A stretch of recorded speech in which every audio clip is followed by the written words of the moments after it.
आज हम लोग अगेन फ्यू क्वेश्चंस डिस्कस करेंगे। ठीक है, जो भी क्वेश्चंस आज हम डिस्कस करने वाले हैं ये क्वेश्चंस आपके नीट 2022 में आए हुए हैं। So let's discuss with the very first question, the ratio of the distances travelled by a freely falling body in the first, second, third and fourth second. So क्या कहा है, हमें रेशियो निकालना है किसी ऑब्जेक्ट का जो कि फ्री फॉल कर रहा है उसके first second, second second, third second and fourth second के रेस्पेक्ट में। सो अगर इस क्वेश्चन को हम सॉल्व करें तो हमारे पास एक बेसिक इक्वेशन है nth टर्म का, distance travelled by the particle in nth term का एक इक्वेशन है, that is s is equals to u plus a by 2n minus 1, जैसा कि आप देख रहे हैं। सो जब हम फर्स्ट सेकंड की बात करेंगे तो let it be s1 is equals to, freely falling body है तो u की वैल्यू क्या हो जाएगी, 0।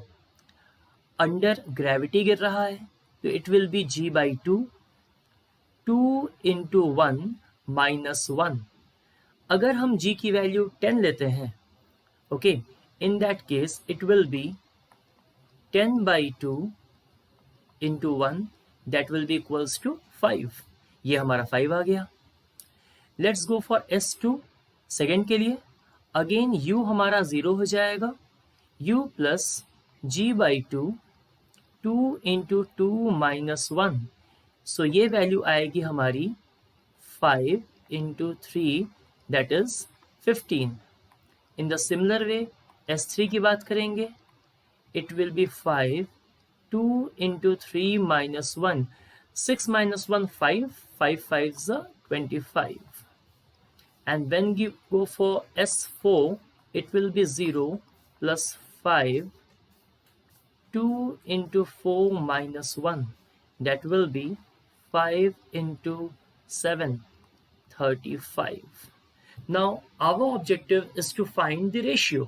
जब रेशियो निकालना होगा तो रेशियो के लिए हम क्या करेंगे, हमारे पास S1 है, S1 is to S2 is to S3 is to S4. That will be 5 is to 15 is to 25 is to 35. Okay, so the ratio will become S1 is to S2 is to S3 is to S4 is to, the value will be 1 is to 3 is to 5 is to 7.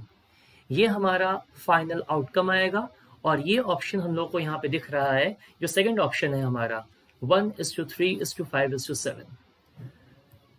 Let's go for the second question. Second question क्या है हमारा, पढ़ लेते हैं। अ body of mass 60 gram experiences a gravitational force of 3 Newton when placed at a particular point. The magnitude of the gravitational field intensity at that point. तो हमें निकालना क्या है, हमें ग्रेविटेशनल फील्ड इंटेंसिटी निकालनी है।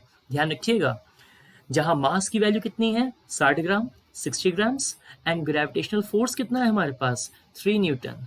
सो अगर इन वैल्यूज को हम पुट करें तो हमें क्या मिलेगा, हमारे पास एक बहुत ही जनरल इक्वेशन होता है F इक्वल्स टू mg, जहां पे F दिया हुआ है 3 और M दिया हुआ है 60 grams.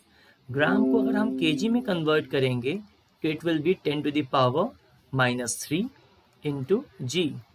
So 3/60 into 10 to the power 3 is equals to जी।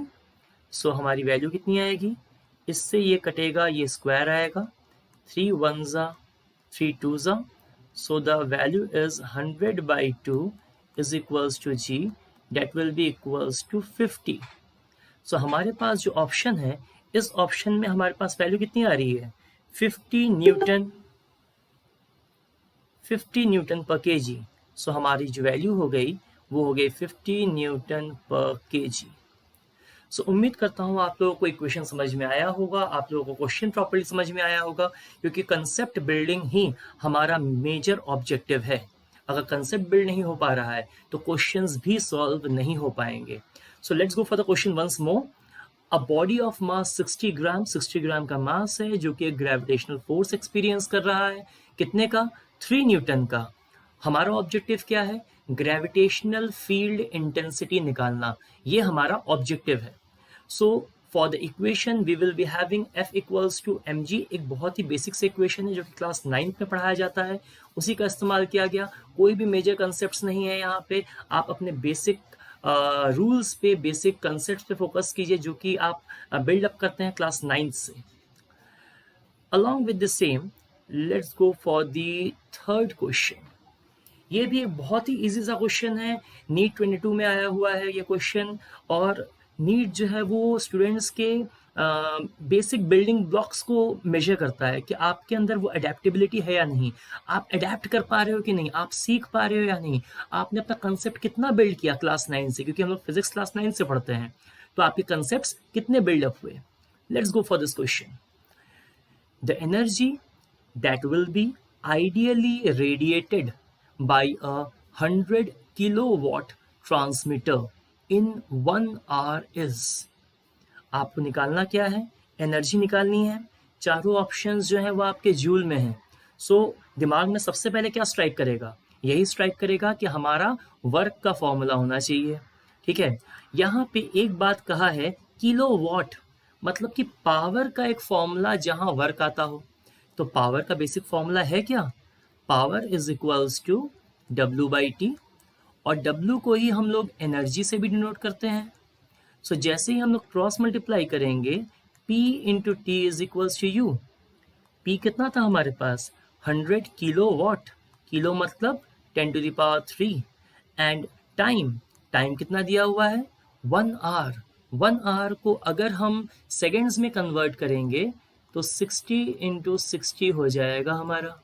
अच्छा, 60 इंटू 60 क्यों होगा? ऑब्वियस सी बात है, पहले आप उसे मिनट में चेंज करेंगे, फिर सेकंड में चेंज करेंगे, क्योंकि हमारे टाइम का जो फंडामेंटल यूनिट होता है वो सेकंड होता है। So we need to keep the value of time in seconds, hence the value will be 36 32527। So 36 into 10 to the power 7 joule is equals to U। ये हमारा एक ऑप्शन बन रहा है।